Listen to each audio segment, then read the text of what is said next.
Hi, everybody. My name is Keri. I am the Executive Director for New Shelves Books, and we are so excited and honored today to have Barbara Hinske here with us. And Barb is an author I've worked with for some time now on her marketing, and she is just amazing. She was a practicing attorney, and she has recently, or more recently, left the practice of law to pursue her writing full-time. She has a series, a cozy mystery series, The Coming to Rosemont, that is best-selling on both Amazon and Bookbub. It does amazingly well. And then more recently, she's kind of been exploring more gritty mystery, right, Barb? Yes. Yeah. And the first book there, look, Deadly Parcel. I have my copy. So that's one of the first ones. Yeah. So she's moved into some of the grittiness, which is really fun to see. And then your newest book, which I adore, is Guiding Emily. Yeah. So I know that you've really been talking about this book a lot. Can you tell me a little bit about how Guiding Emily got started? Yeah, thank you for asking about that. That's definitely the project of my heart for sure. I was at a library gala benefit in February of 2019, and naming rights to a character in my book was one of the live auction items. So I was seated at a table next to the development director for the Foundation for Blind Children. I've lived down the street, literally within walking distance almost, of that foundation for 30 some years and have never been inside. And he said, well, you and your husband come and take a tour next week. And we did. While I was on that tour, I was observing the classrooms. The foundation services children and up to age 105, so they have a large adult population too. Yep. And I was particularly moved when this little, then he was four-year-old boy, threw his arms around my waist and gave me a big hug, and his body was vibrating. He was giggling so hard.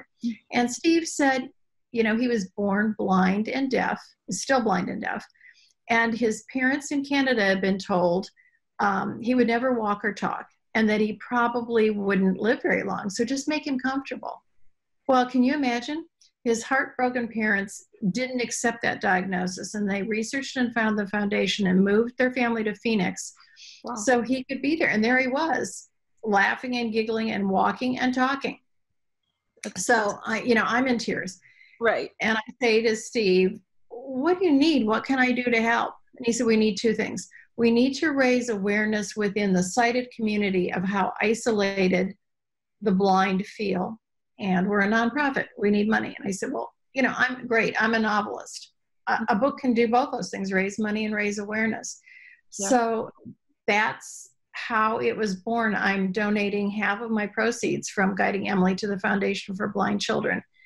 And unlike other writing projects that, you get writer's block and it stalls, and this project has had a big white cloud or a big white sun over it the entire time. It's been easy to write, easy to promote. Everything has fallen into place.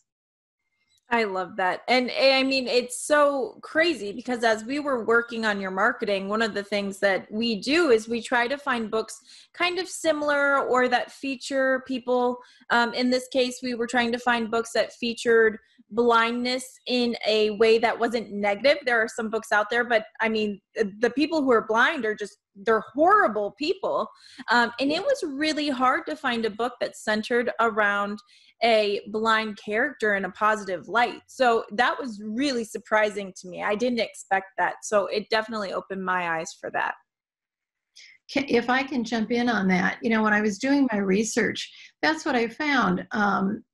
In the Dark is a television series, and I'm now in contact as a result of Guiding Emily with the woman who is the technical consultant on that show. And it's a wonderful show, but they all cringe because she's an alcoholic and a drug addict and promiscuous and all that kind of stuff. And so I thought, with this book, I need to accurately and honorably portray this journey. Guiding Emily is the love story between Garth the guide dog and Emily Main, his handler. By the way, Emily Main is the woman who bought the naming rights at that library gala. So that's how Emily got. Yeah. So, and Emily Main, his young woman handler who loses her eyesight on her honeymoon, and it's their journey together. And as I was doing my extensive research, talking to many newly blind and long-term blind people, I realized they see themselves as exactly like everybody else, and they meet the challenges we all meet with the same skill set. So I wanted a heroine who would portray, bad stuff happens. She loses her eyesight. There's a lot of depression and all that goes along with that. But she also has marriage problems and all the rest that she handles with the same kind of bravery that we are all called upon to use. And this is the first book in a series, so that will continue. Her journey will continue. The reaction of the blind community has been overwhelmingly favorable. I have heard from people, I've been on podcasts in South Africa. I've heard from people all over the globe.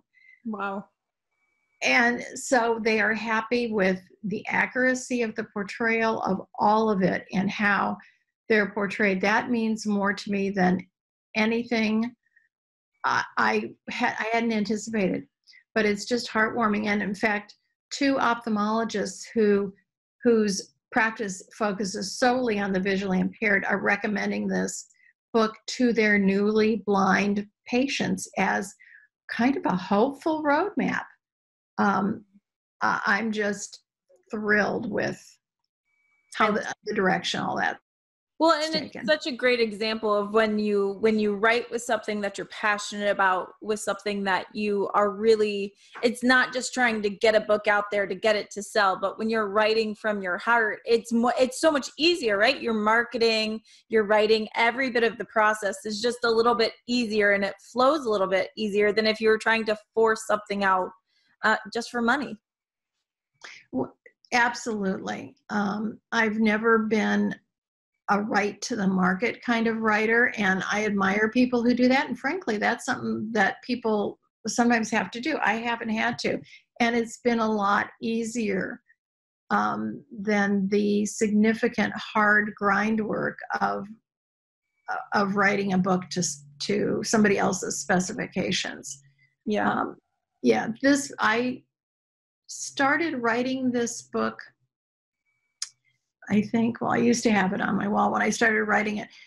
It took me basically 8 weeks to write a really solid first draft. And that wasn't a tortuous 8 weeks. It was felt pretty leisurely in the process, which shows you how having that in your passion is so helpful.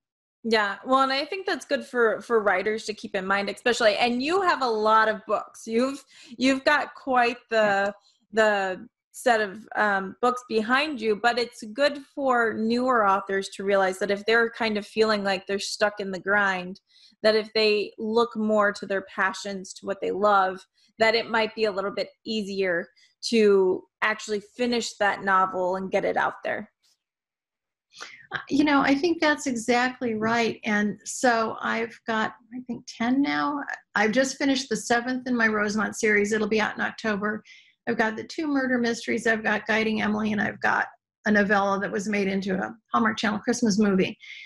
Most of this, I only retired a year ago. So most of this was written while I was still practicing law. And so I know that how you live as a writer with a full-time job, and you're a time hoarder, and you get up early and write. I was always too tired at the end of the day to write. I did social media and weekends, and if I had a baby shower to go to, or I would kind of resent the intrusion. That's not much of a way to live. Mm-hmm. But certainly a lot of that is just sit down and write. Force yourself.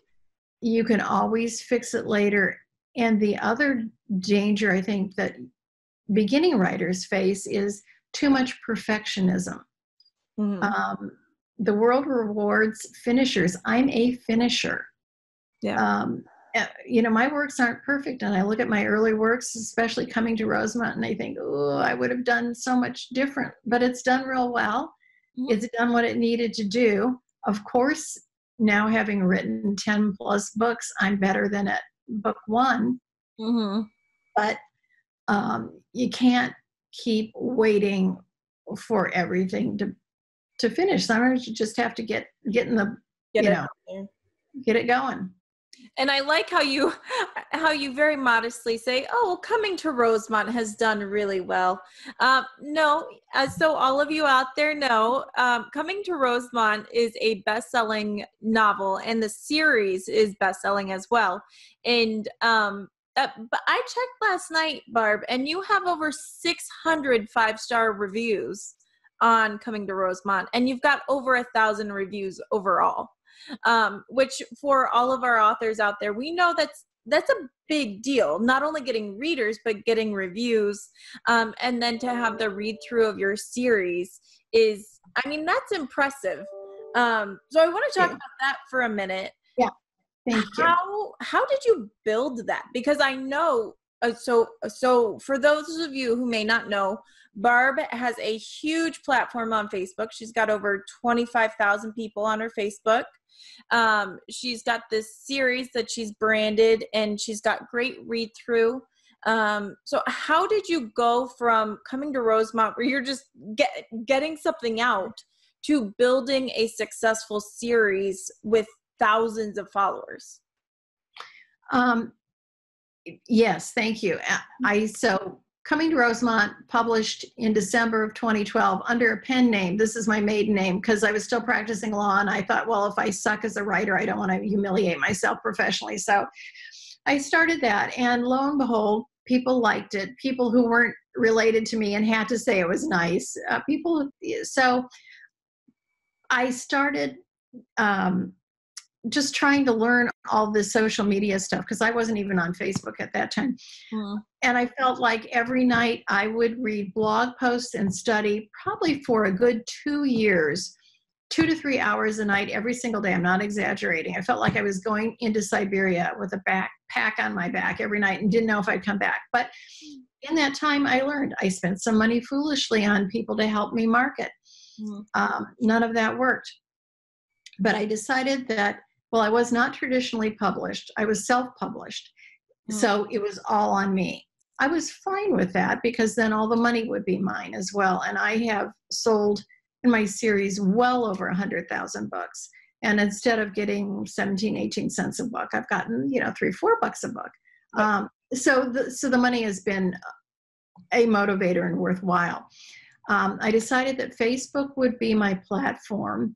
I did connect with a company that really did help me. They're not doing this anymore. But they said my strategy was, of course, to have an author page, which I had, and then we set up a fan page that I would own, I would build, and then I could advertise my author page, which, by the way, is now at 39,000 likes. But anyway, I would build this page and use that as a platform to bring people to my author page, and I can advertise my books there. Mm-hmm. I got to pick the page. So I was to pick interests that were congruent with what my readers would like. And, there was lots of I love books or blah, blah. And I thought, no, too general. I picked Downton Abbey fans. I figured everybody who liked my books would love Downton Abbey, which was in its second season then. Mm-hmm. That was the right decision. Within 1 month, we were able to grow that page to 25,000 likes. Now it's 150,000 likes. I get offers to buy that page all the time. I'm not selling it. It was some work to start it, but now I've got so much content, we just can recycle it. And It's just a little machine. That Downton Abbey page brought me opportunity also. There is a UK website, sort of like Entertainment Tonight in the US. Yeah. It's called Cult Box, and their Downton Abbey reviewer, I think, was in a car accident and wasn't able to continue. So on a Tuesday, I get an email because of my Facebook page. Would I like to be the Downton Abbey reviewer? And by the way, you need to watch it and give us a 500-word review by Thursday. Of course, I say, yeah, I'm not doing anything. Of course. That led to, I reviewed the series. I reviewed other series. That discipline of writing fast every week improved my writing, gave me all kinds of opportunities. I was even invited to introduce Hugh Grantham, who played, or not Hugh Grantham, Hugh Bonneville, who played Lord Grantham. Yeah. At some function in the UK, because the person who was going to do it backed out, and it's like, okay. Unfortunately, I'm in Phoenix, Arizona, and I couldn't book a flight that could get me there in time. Oh. So the point is, all authors, once you get out there, there will be things that will come to you that you don't know how it's going to work out, but take a chance on some of those, because there's good in that stuff. Right. And one of the things that I commend you on so much is, even though you work with people, you work with social media people who help you out, you work with marketing people, but you are involved. And I always say this to authors, is that you can have people help with your social media, but if you're not on there, if you're not interacting, if your readers can't feel you on that page, they won't connect to the page. And that's something that you do so well. And I think that's part of why your pages have grown so much, is because it's not just someone else posting general things. It's stuff that I can be like, oh, I could totally see Barb saying that when we're on the phone. And so is that something, do you still set time apart for your social media every day to actually interact with readers?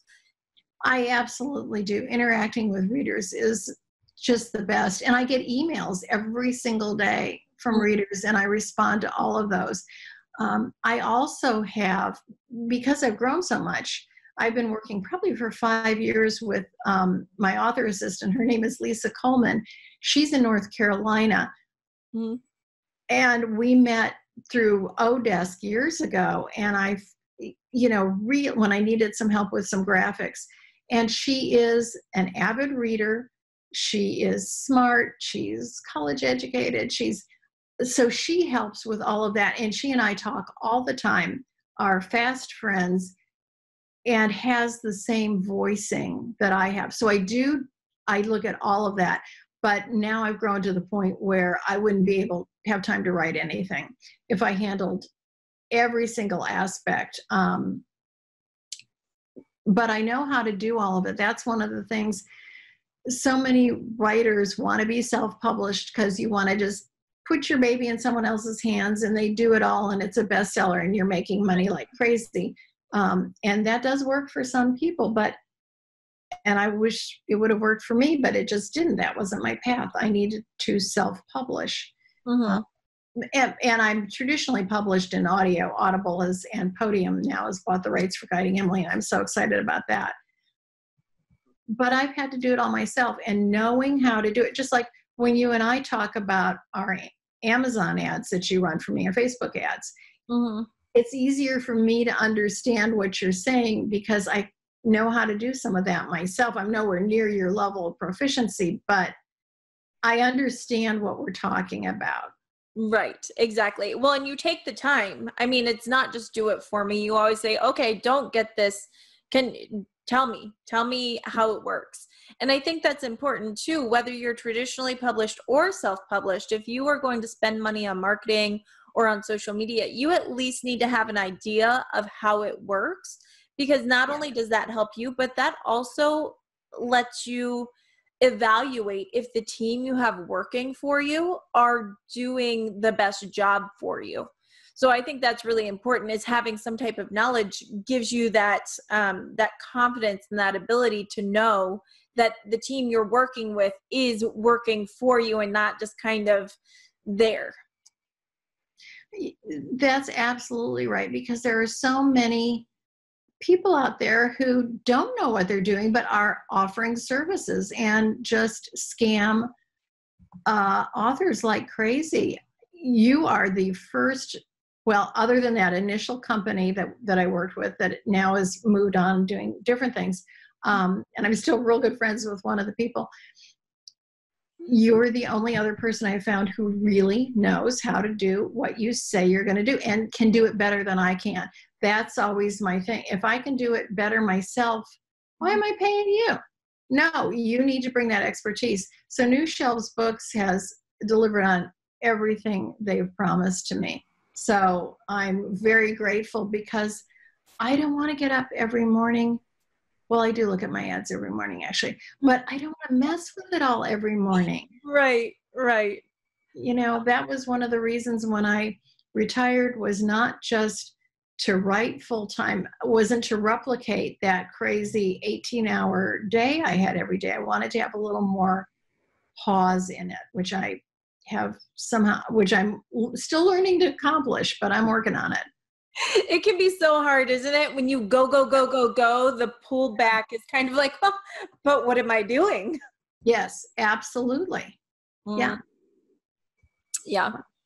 Well, and we've talked about your books and we've talked about Amazon a little bit, but I want to move into that because you were one of the authors who, when self-publishing was a little bit newer, when KDP was Create Space, you kind of went for it. And at that time, self-publishing and especially Amazon and Create Space had more of a stigma to it.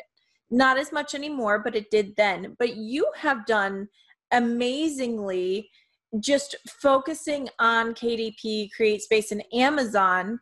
So what have you done on Amazon specifically that you think has made you really successful? Is it Kindle Unlimited? Is it optimizing your pages? What's done really well for you?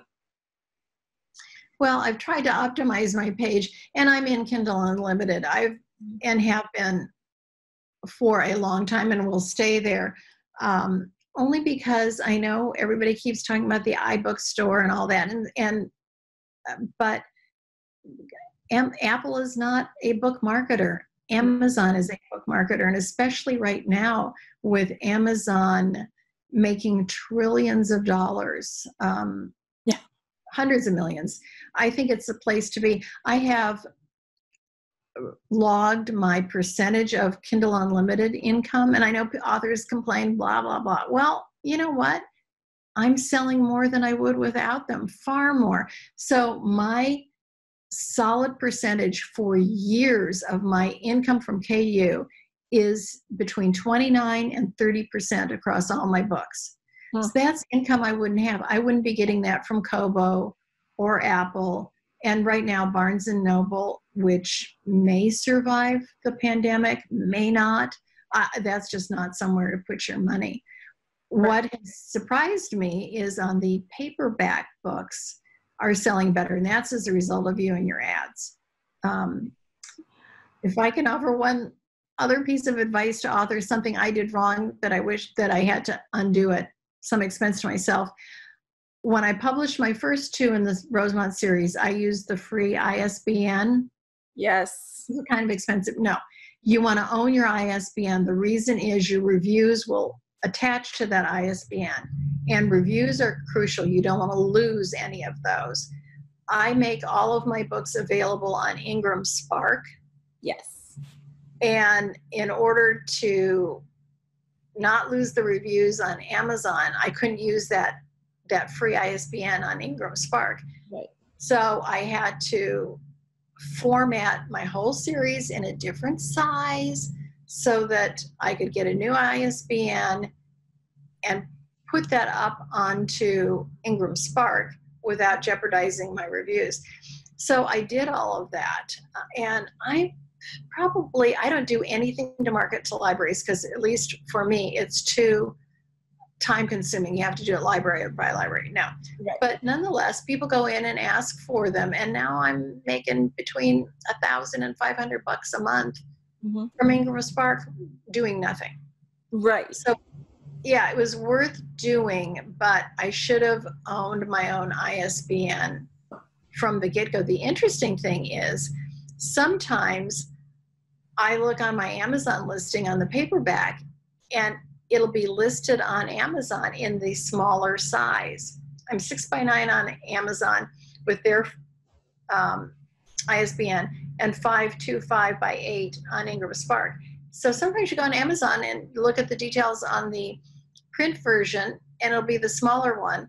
That's because Amazon is outsourcing the printing of the print books to Ingram Spark. Yes. So what sense does any of this make? But nonetheless, don't be cheap.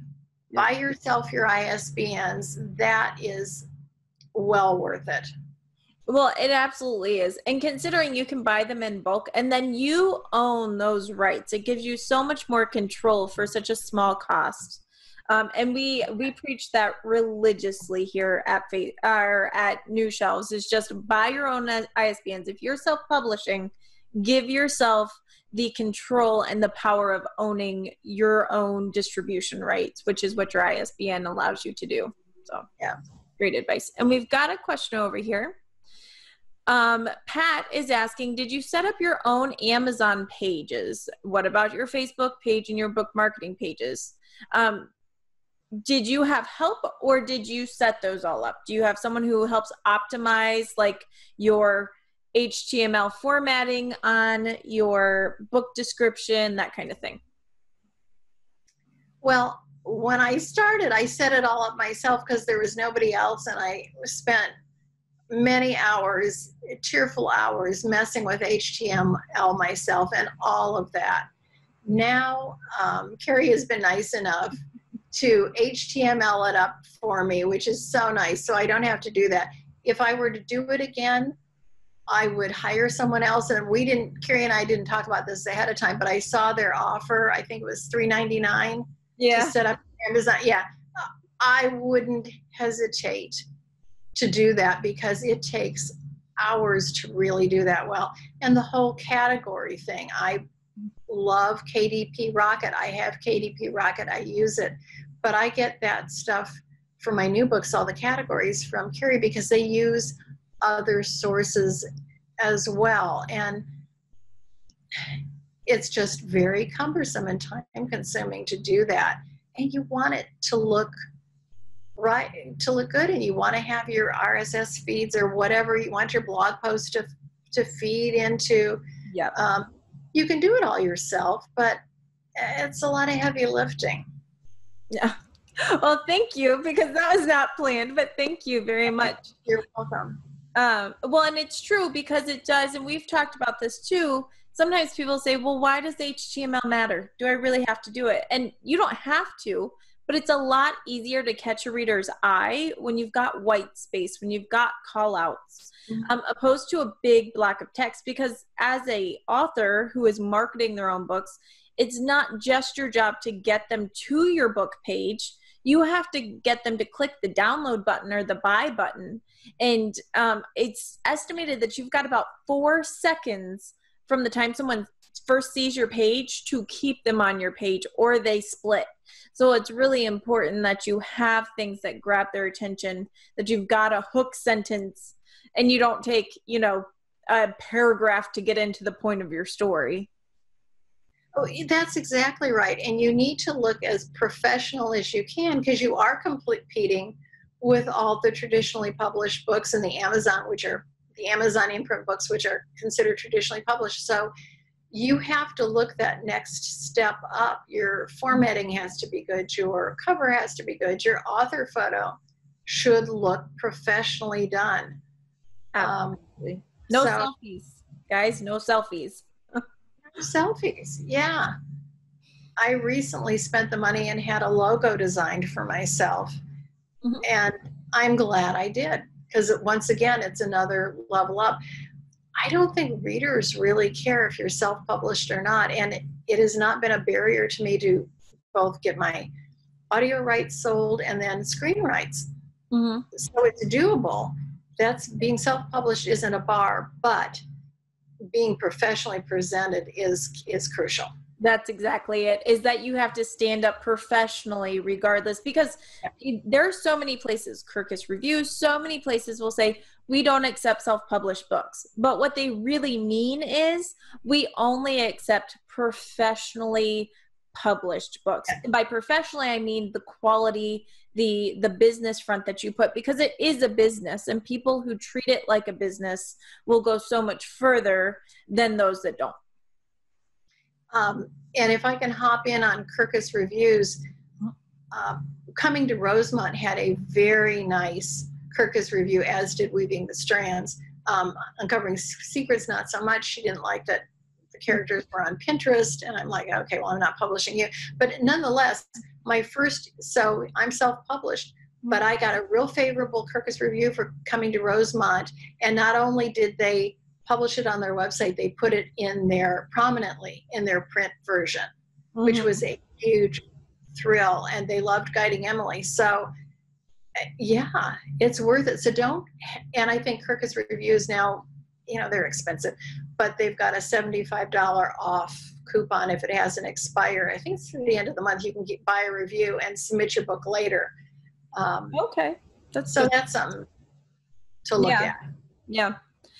Now you talked about film rights, and I know that we have questions about how did you get your Christmas novella. It was made into a Hallmark movie that debuted last year. How did that happen? Did they source you? Did you go after it? How did it happen? Well, and so I think everyone take heart on this. I published The Christmas Club in the fall of, I think it was November of 2016, and it was on the screen on the Hallmark Channel in 2019, and I think it was their highest viewer rated movie. So I'm real proud of that.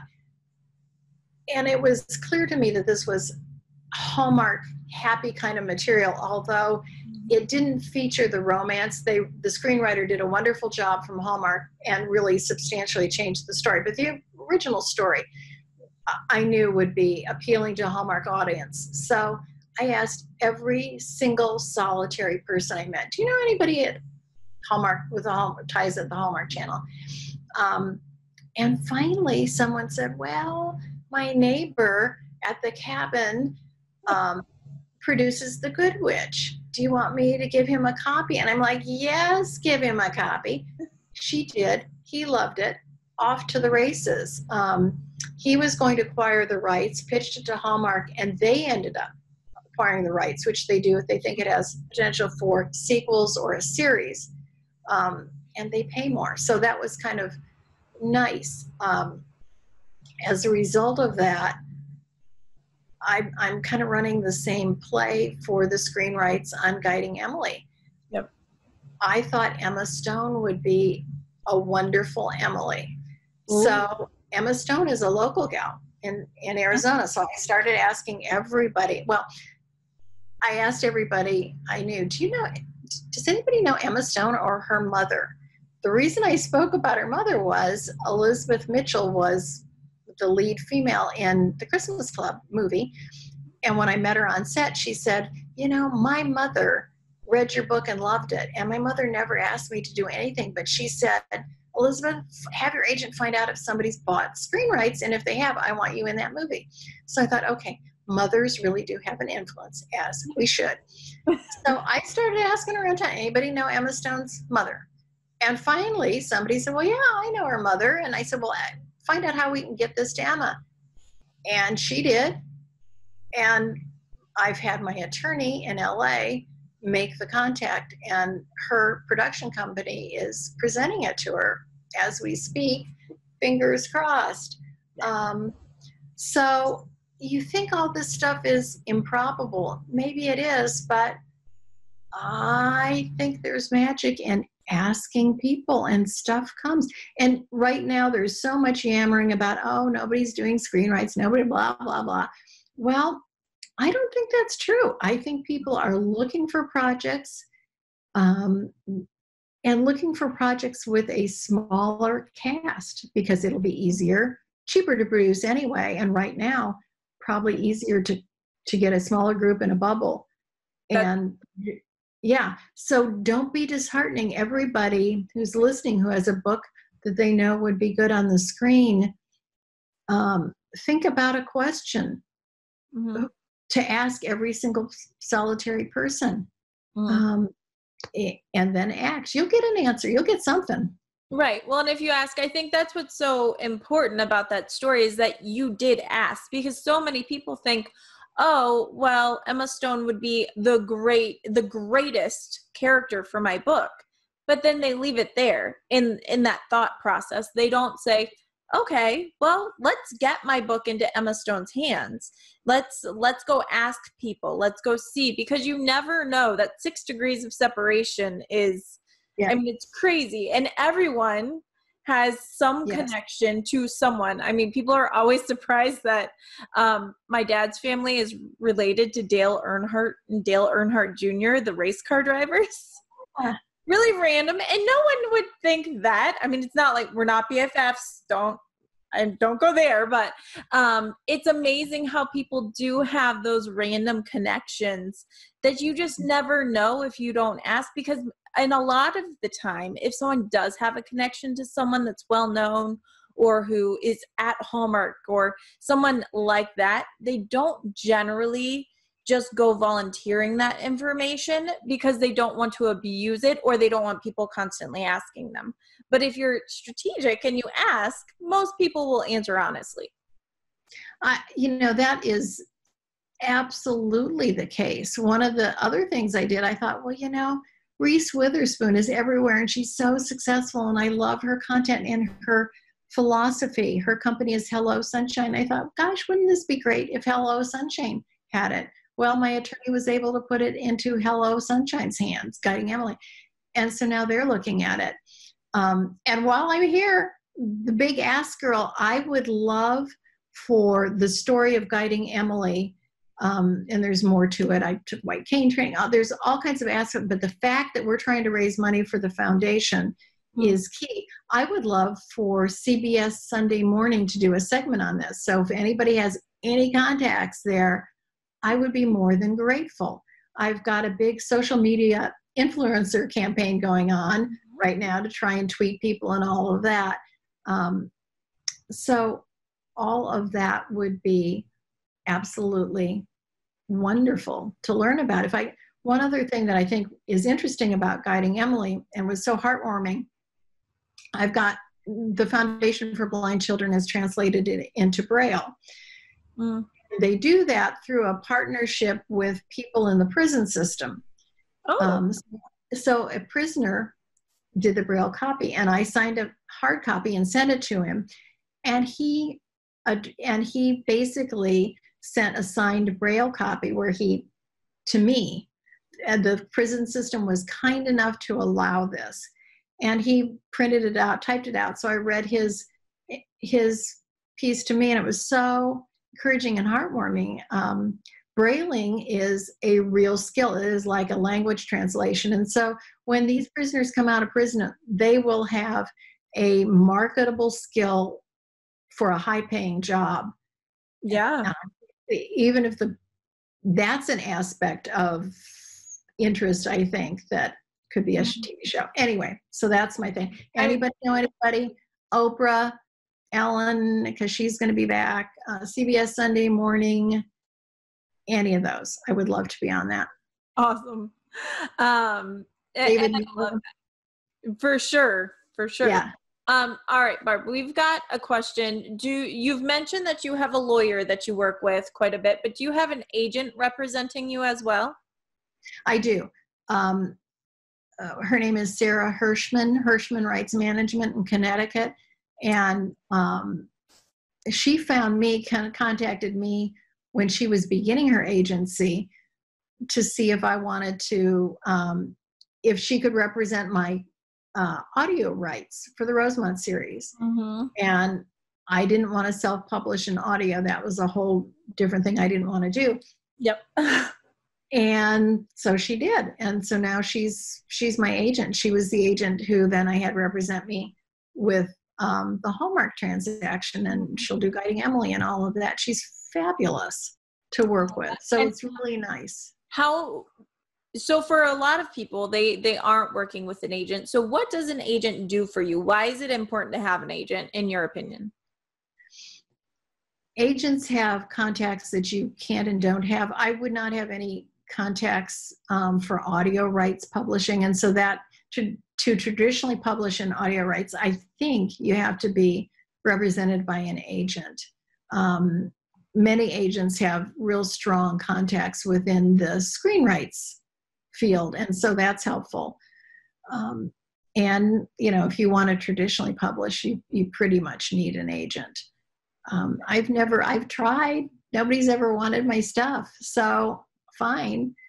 But I've sure sold the heck out of it myself. Right. So and I think something that an agent has, and this is why it works so well, as an agent builds trust in their niche in the industry. Yes.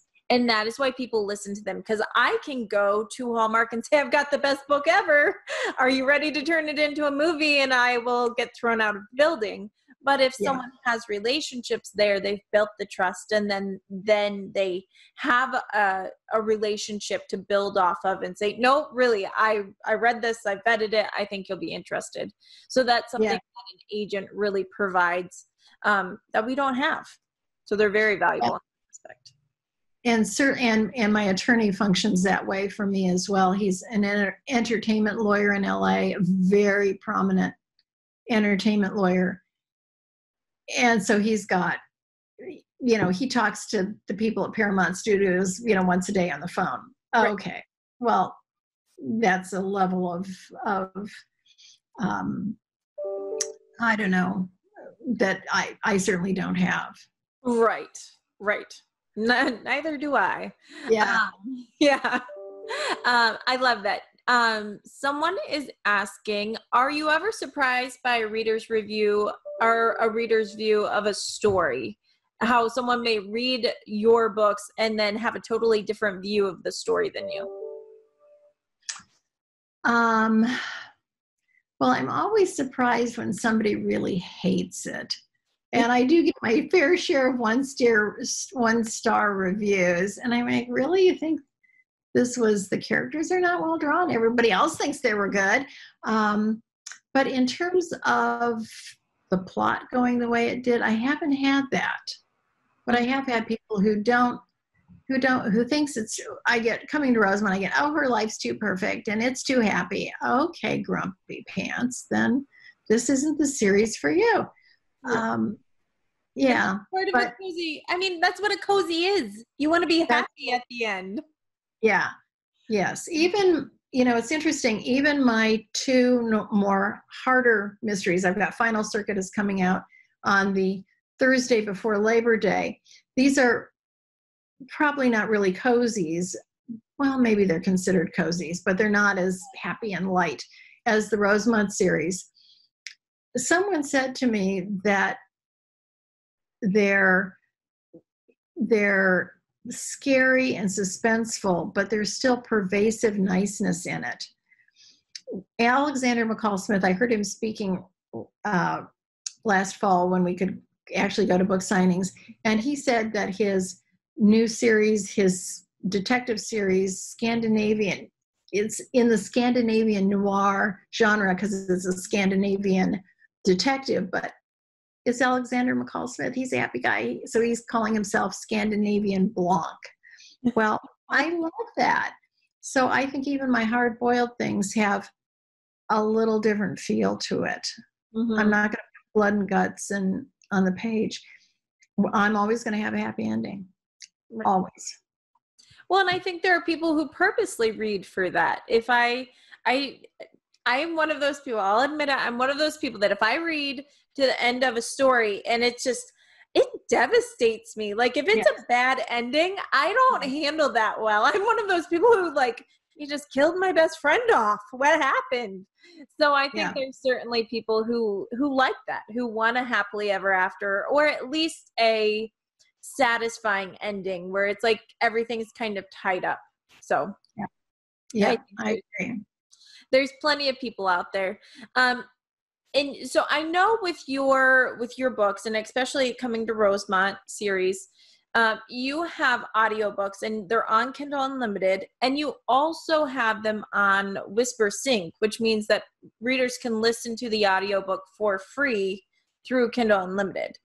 Is that something that you purposely set up, or how did you get Whisper Sync to happen with your Kindle Unlimited? Well, that's interesting. I have no idea. So but I'm glad it is. I assume that was part of the deal when I signed up with Audible, that they probably do that. Yeah. But I'm glad that they have. I also always sign up, check the box that lets the audio version be posted to the national database of audiobooks available for free to the blind. Even before I did Guiding Emily, I always did that. So I'm delighted that you can get it. If you, because I have Kindle Unlimited, and I've been listening to the Rosemont series because I love to read, but as you know, I don't always have a lot of time, but I love to listen while I work. So yeah, I love audiobooks myself. My eyesight isn't all that great, so I need to read by listening.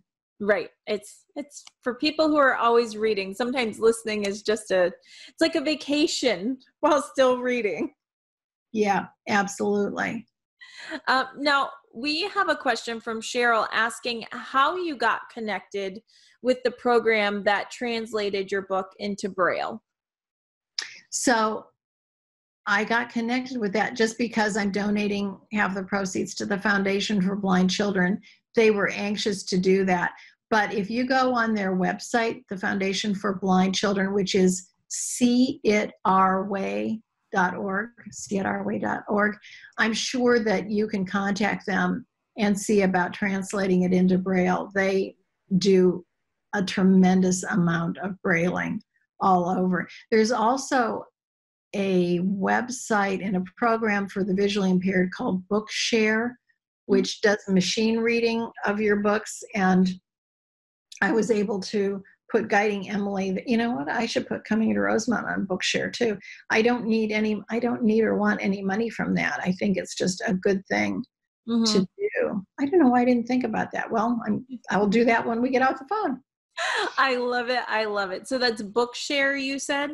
Yeah, Bookshare. And it's a subscription service for the visually impaired. And I think you can qualify. I think it's easy to qualify to get those things for free. And some of the visually impaired prefer that to actor-read audiobooks. So I thought that was interesting.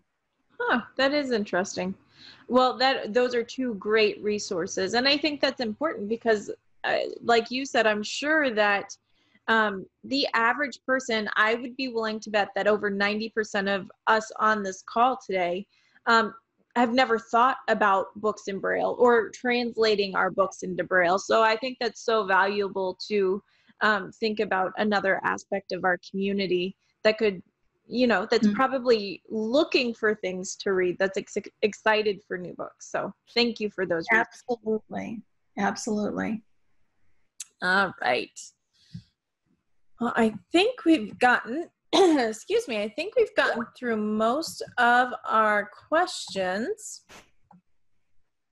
Let me see. I love this. Cheryl said, thank you so much. Love these ideas. I want to be as generous as I can for this audience, which I love. I love that we can do that. Now, Barb, thank you for being here today. It has been wonderful. What are you working on now? Like, what's next? I know you mentioned Final Circuit.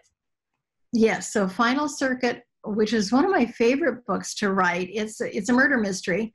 Starts out with my heroine, based upon scary thoughts I had when I was a law clerk. But anyway, she comes out of a parking garage at the end of the day. The garage is pretty much deserted. She looks across the garage and sees silhouetted against the setting sun a man holding what is clearly a dead body, the neck's hanging off, and he's trying to shove the body in the trunk of a car. She's like, oh, she gets back in the elevator and she's pushing the button, and of course he's running towards her. And then it goes from there. He turns out to be a serial killer, and it was just a lot of fun to write, and I've gotten some good advance reviews. So that's coming out. Book 7 in the Rosemont series is coming out in October. as part of my submissions of guiding Emily for the screenwrites, I got the question back, well, what's happening in books 2 and 3 in case we want it to be a TV series? Well, okay, I just finished book 1, people. But, that was, 4 days in pajamas, no shower, no whatever, outlining books 2 and 3. So I think I'll start writing book 2 this fall.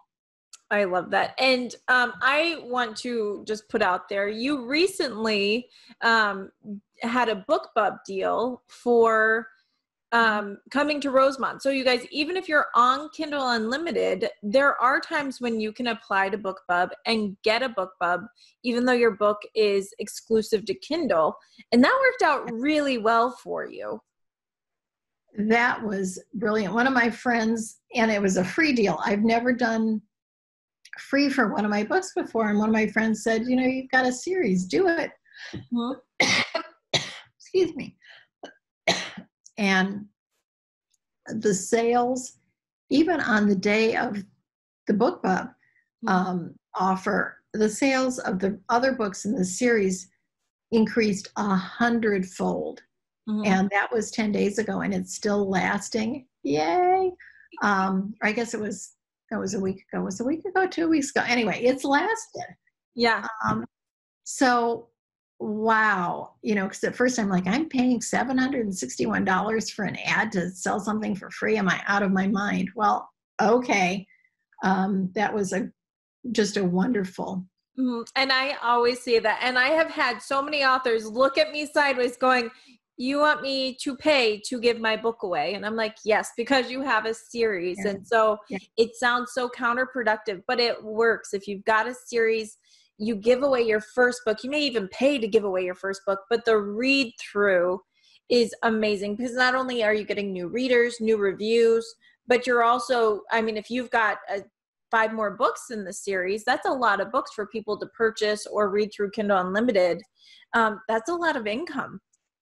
It's a lot of income. And on my newsletter, I've been getting like 50 additional signups a day. It's huge. Yeah. To a time when I would maybe get 6 or 7 a week. I've got over 10,000 people now on my newsletter. So that alone, it pushed my reviews. I was stuck at like 950 in the 950s. And within 3 days, I was well over 1,000. So all those other collateral things are very impacted as well. Yeah. And I like that you talked about your newsletter because you do have a newsletter sign up because emails are valuable because when the 7th book in the Coming to Rosemont series comes out, you now have a whole audience, a warm audience to tell about your book so they can buy it. Yes. Yeah. And, it's taken me a while to find my sea legs on this newsletter. I do mine once a month. It'll go out next week, once a month. Go to barbarahinske.com if you want to read it. But it's not long. It has my books at the end, but I'm not always hawking my books. It's kind of a little chat with me about what's going on. And I keep it real. My life is not perfect. I am not perfect. I have put on weight in COVID. I am still baking more than I should and eating every bit of what I bake. So, it's real. It's a real thing. I'm not Martha Stewart. I admire her, but no. Right. Well, and I think that's valuable too. And that, again, just falls into your social media, your branding. Your voice is all over everything you do. And I think that's important, is that you should be the person with your readers that you are in real life. Because that's what people love about you, is that you're you. And you do bake, and your husband does amazing woodworking projects and all those things. Those are the things I think people more and more want to know, the authors that they love and they follow.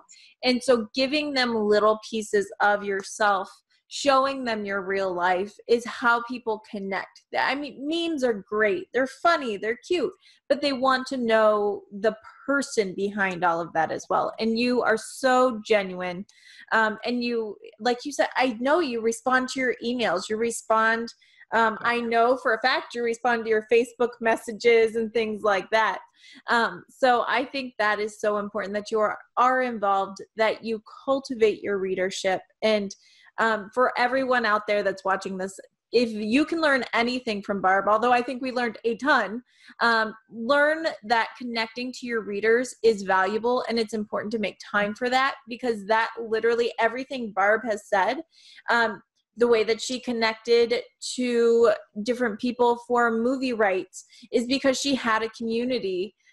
Building her Facebook page, she had a community, and you build that community by interacting with people. Like it's not just, they didn't just show up. It's because you cultivated it. And yes, and it is a joy to hear from readers. I get great ideas from readers for what they want to see happen in my books, but they're also friends. I now have legitimate friends all over the country as a result of this, people who care for me and who I care for. So it's not just, okay, well, what can you do for me? It's a real dialogue. People talk about, oh, the screens and the, social media distances us. I don't think so.